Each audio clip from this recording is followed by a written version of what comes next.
নমস্কার বন্ধুরা, শুভ সকাল। কেমন আছেন? আশা করি ভালোই আছেন। আমিও ভালো আছি। আজকে সকালবেলা চা খেয়ে আগে একটু রান্নার দিকে যাব। রান্না করে নেবো। রান্না করব কি আজকে একটু মেথি শাকটা করব আগে। মেথি শাক আর একটু ওই থানকুনি পাতা বাটা করব। ওই জন্য আগে আলুটা কেটে বেগুনটা কাটা হয়ে গেছে। এবার আলুটা কেটে নিচ্ছি। আর মেথি শাকের জন্য এটা। আর থানকুনি পাতা ভিজাতে দিয়ে দিয়েছি। মেথি শাকও ভিজিয়ে রেখেছি, কেননা ওগুলোতে বালি থাকে।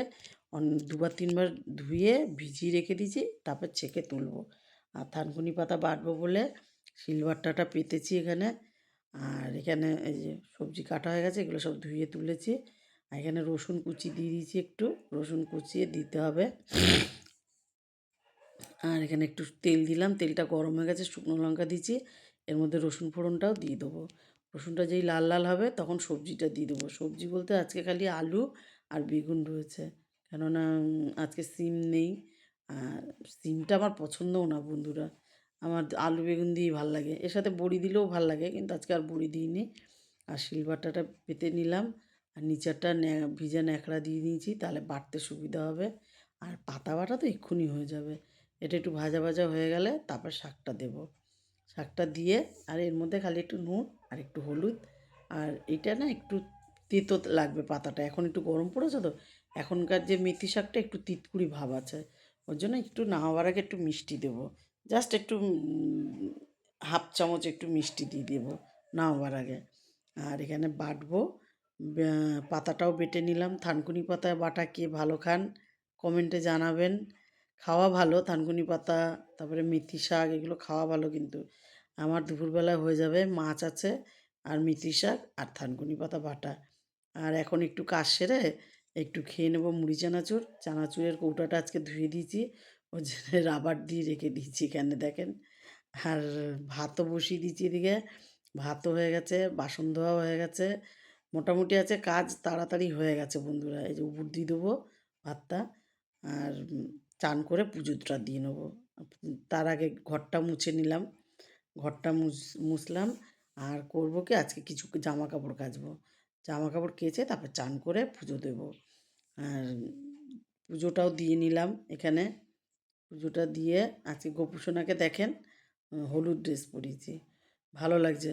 গোপুসোনাকে কেমন লাগছে জানাবেন। আর দেখেন কেমন লাগছে গোপুসোনাকে। আর আমি খেতে বসে গেলাম। খেয়ে দিয়ে একটু রেস্ট নিয়ে নেবো। আগে মেথি শাক দিয়ে আগে একটু ইয়ে দিয়ে খেয়েছি, থানকুনি দিয়ে, তারপর মেথি শাক দিয়ে খাচ্ছি। মেথি শাক দিয়েই ভাত খাওয়া হয়ে গেছে।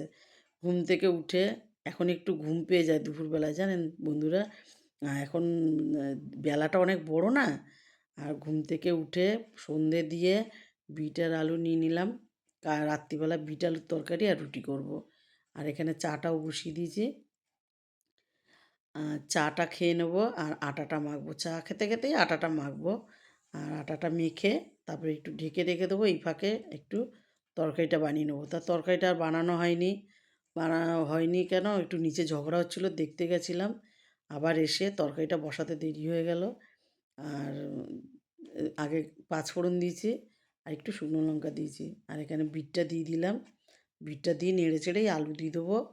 আর রাতের মতন তো অল্প করেই বানাচ্ছি, অল্প একটুই তরকারি করবো, কেন বিট আলুর তরকারি বাসি ভালো লাগবে না। ওই জন্য অল্প করে বানালাম। দুটো বিট নিয়েছিলাম, কিন্তু দুটো দিইনি, দেড়খানা দিলাম। আর এর মধ্যে একটু ভাজা ভাজা হয়ে গেলে একটু জল দিয়ে একটু জিরের গুঁড়ো, একটু ধনের গুঁড়ো আর একটু লবণ দিয়েছি, আর একটু হলুদ, ব্যাস। আর কিছু না। দুধ জাল দেওয়া হয়ে গেছে এদিকে। এবার রুটিটাও করে নেবো। আর তরকারিতে জলও ঢেলে দিয়েছি, ফুটছে। আজ এটুকুই। ভালো লাগলে লাইক করুন, কমেন্ট করুন, আমার ইউটিউব চ্যানেলটাকে সাবস্ক্রাইব করুন, পেজটাকে ফলো করে দিন। ভালো থাকুন, সুস্থ থাকুন, শুভরাত্রি।